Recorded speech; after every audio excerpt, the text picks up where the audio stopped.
Did Jesus actually not come into the world in December?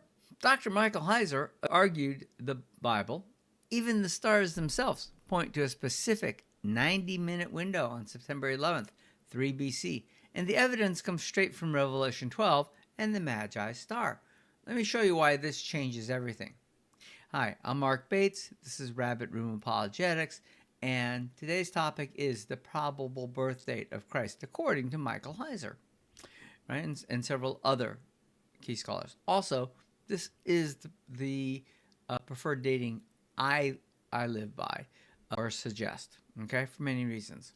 So here's the suggested date. Michael Heiser proposes September 11th, 3 BC as the probable birth date of Jesus Christ.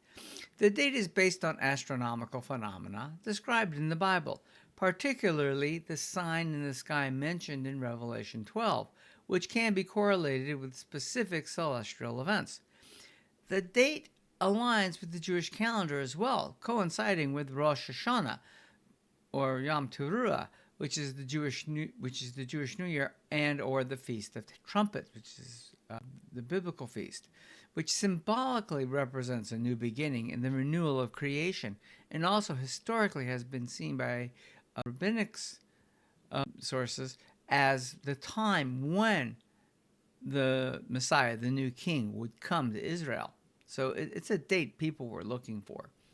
The timing fits well with the biblical and historical context as well, including the reign of Herod and other chronological markers that match up with the birth narratives in the Gospels. The birth is suggested to have occurred within a very narrow window, possibly within about 90 minutes on that day.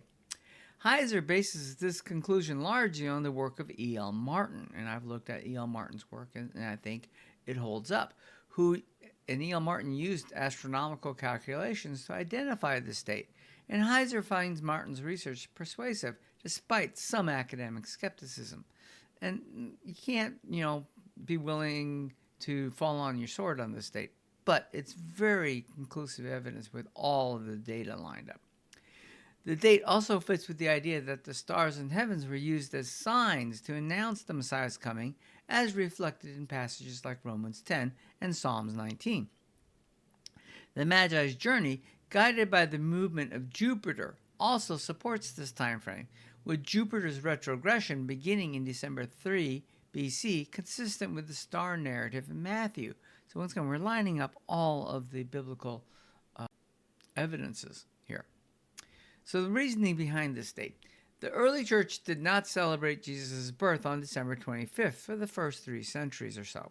The date was later derived from calculations related to Easter and the crucifixion, not from historical or astronomical evidence. And we talked about that in the previous video. Revelation 12 describes a woman clothed with the sun, the moon under her feet, and a crown of 12 stars, which can be interpreted as an astronomical sign marking the Messiah's birth. The Jewish calendar and festivals provide a theological and symbolic framework that supports a fall birth rather than a winter one. The date harmonizes with other biblical events and Jewish traditions, such as the Jubilee year and the Exodus typology connected to Jesus' life. Heiser emphasizes that the birth date is not just a historical curiosity, but has theological significance, connecting heaven and earth and fulfilling prophetic symbolism. Okay? So, we're going to look at some of the biblical references used by Heiser and E.L. Martin to support the birth date, right? So there are several passages that we want to look at. First is where the majority of this comes from is Revelation 12, right? It describes a celestial sign involving a woman clothed with the sun, the moon under her feet, and a crown of 12 stars. This passage is interpreted as astral signage marking the birth of the Messiah, which can be correlated with specific astronomical events that pinpoint the date. Okay, Heiser uses this chapter to connect heavenly phenomena with the early birth of Christ.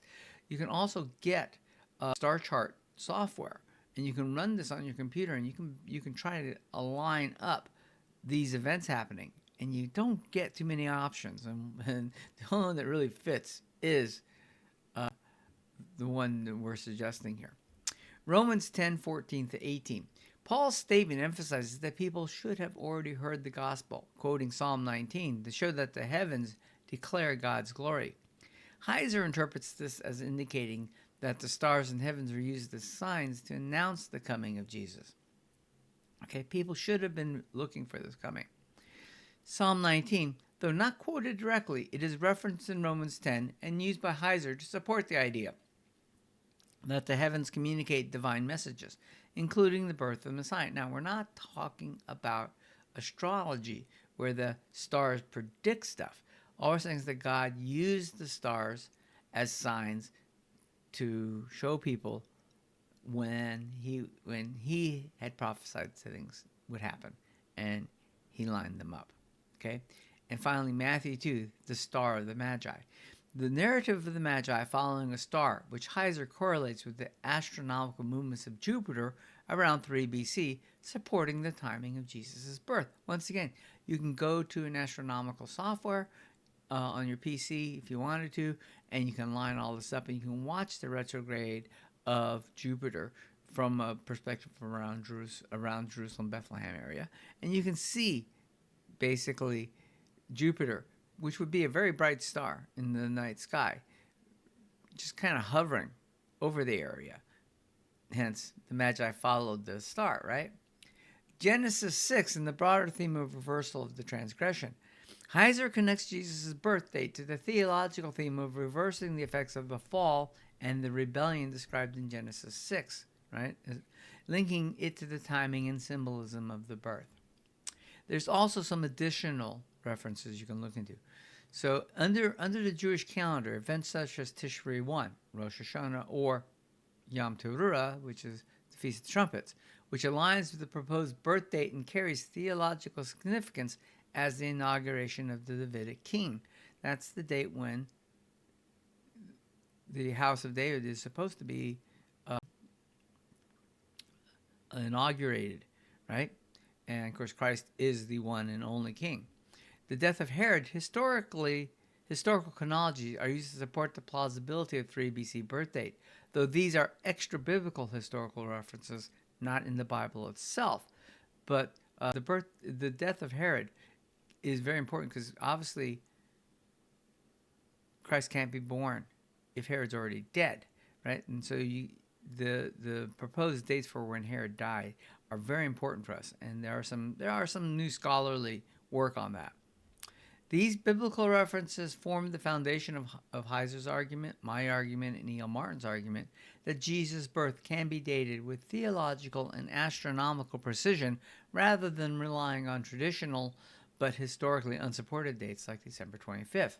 Now, what does this mean for you and Christmas? Well, Christmas is still a great communal time to celebrate the birth of Christ, and I'm not suggesting you do anything other, but let's keep in mind why the Yom Teruah Rosh Hashanah date is very important, because that's when the Jews, the Second Temple period, were looking for a king to come in, and it fits in with all of the evidence from the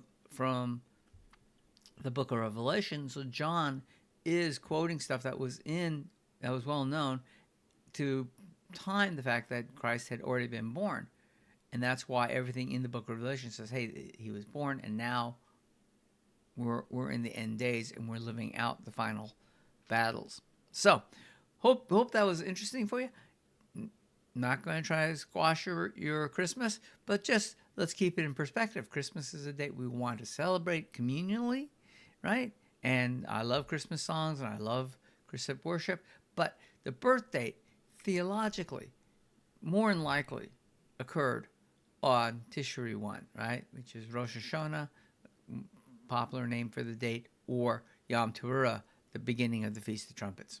All right, thanks a lot. Once again, if you have any questions, leave them on the video in the comments section. Also, think about, if you haven't done so, liking and subscribing to the channel and sharing this with a friend. It helps the channel a great deal. Also, look into the description. You'll find a link for my Bible study platform. It's $10 a month. We do a lot of videos on there besides the ones that we publish on YouTube to help add to the theological knowledge that we're trying to share. Also, that platform gives you a chance to ask questions in a forum, and I will answer them along with a bunch of other people who will be on the forum. And it's a great place for us to share. Iron sharpens iron, right? Also, I'll put a link on there for a discount if you want to subscribe to the Logos biblical software that I use. I've been using it for over 25 years. It is, in my opinion, the best biblical software you can get. And I'll be doing some videos on the Bible study platform on how to best use Logos to do your Bible study and why I think it's one of the best. So I hope that helps everyone. Have a great December. Have a great day. Bye.